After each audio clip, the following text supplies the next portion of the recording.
Okay, everybody, today I'm working on a Hummer H3. And, oh, H2, my bad. It's a Hummer, either way, it's got a 6-liter LS style Vortec motor in it, truck motor.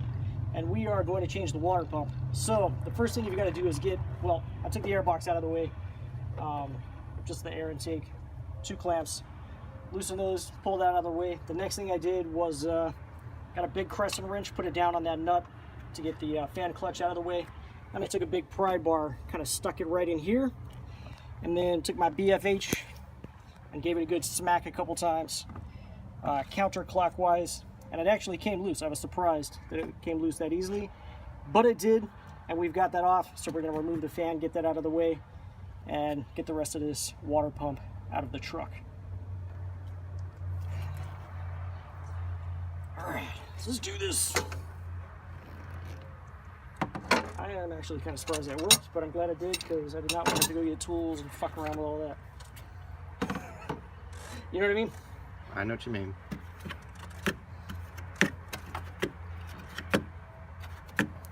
Ow.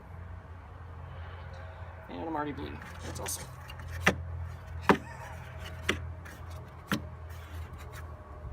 I had a cut on my hand that I just busted back open.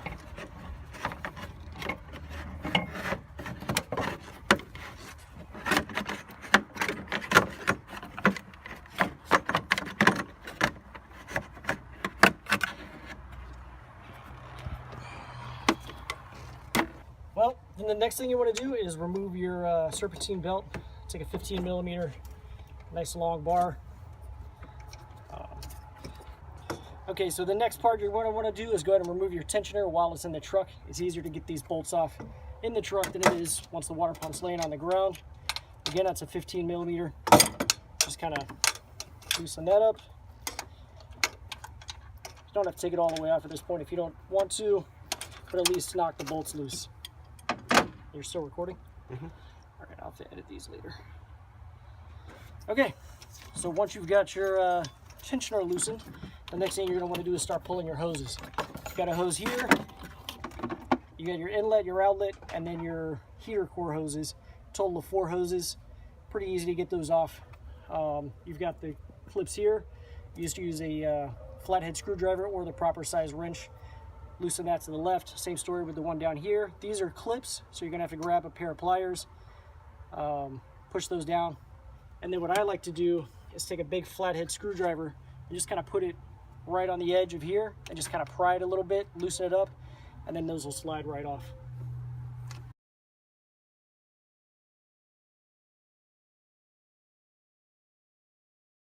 So I don't know if you saw that, guys, but there was one more bolt for the tensioner down here. I went ahead and popped that loose.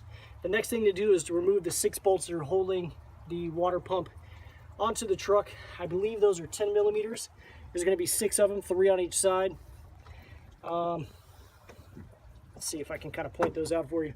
It's going to be one here, one down underneath there. Same thing on the other side.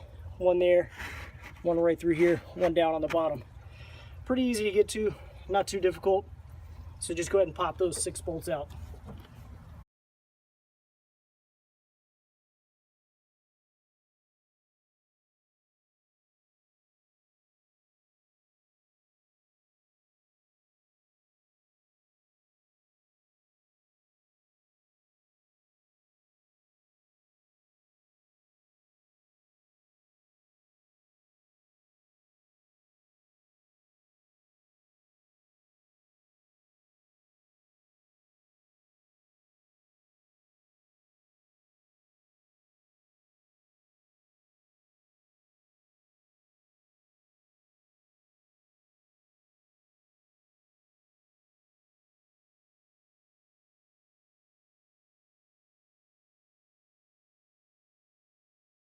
So, there we have it. After you get those bolts out, you can see obviously this thing is loose.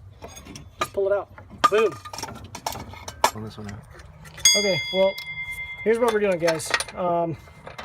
His new water pump came with the little paper gaskets. I'm going to show you right here. These businesses, you can see that. It's like a paperish type of gasket. I don't like those. I like the factory GM style gaskets, which look like this. They're aluminum with the embedded O-ring. And I would trust this not to leak. any day of the week more than I would do the other ones. So we're cannibalizing the gaskets for my S10 swap here, because I know that I barely had the water pump just kind of sitting in here to kind of mock everything up. So I only had a few bolts holding it in. We're going to pull these out because I know I have those gaskets on this motor. We're going to use those here. So we've got our gasket here on the new thermostat. Make sure that's in place. Make sure it's facing the same direction the old one was facing. Put your new bolts in. Same thing with the tensioner. You're going to put that right back in place. Take the old bolts from the old location, replace those here.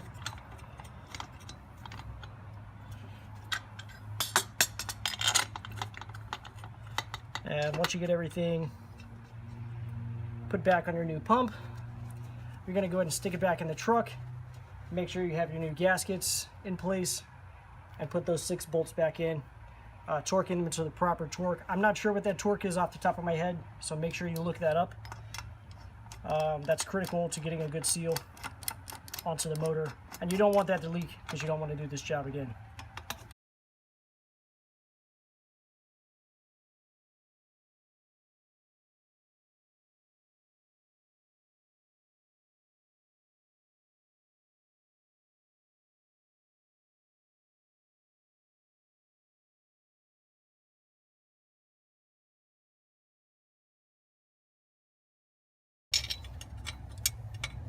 Alright people, so if you're watching right now, what I'm doing is just kind of putting 2 bolts in to hold the gasket in place as I line it up to the motor. I'm going to do that on each side just to kind of hold everything in position as I pop it into place.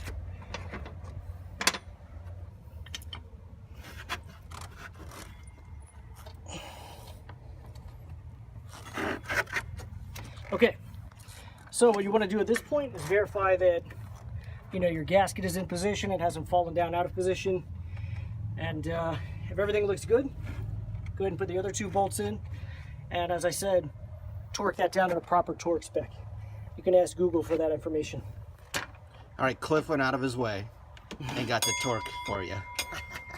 Yeah, so you're going to do first 11 foot-pounds, and then come back and do 22 foot-pounds. So hit all the bolts to 11 pounds, and again 22 pounds for the final pass, and that's foot-pounds.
That's back on.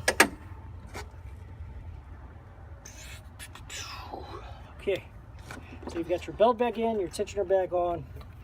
Last thing to do is get your all your hoses back on, and then fill the thing with radiator fluid. Oh, you got to put your fan back on too. Yeah, I don't want to overheat. Might be nice to do that. Put the fan back on. It's $800 to change the water pump. And they probably want to put a new thermostat in there. New belt. I haven't done any of that.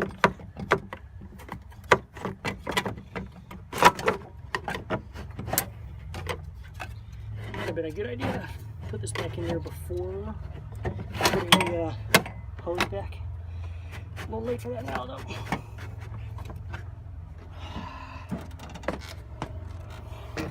No, that's fine. We'll get it. Okay, there we go.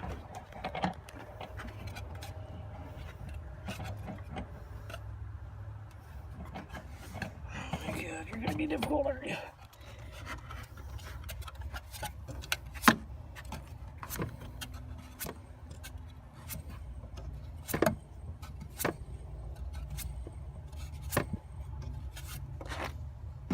Yeah, like I said, just give this a little snugging up, but it doesn't need to be tight because it'll self-tighten as the motor's on.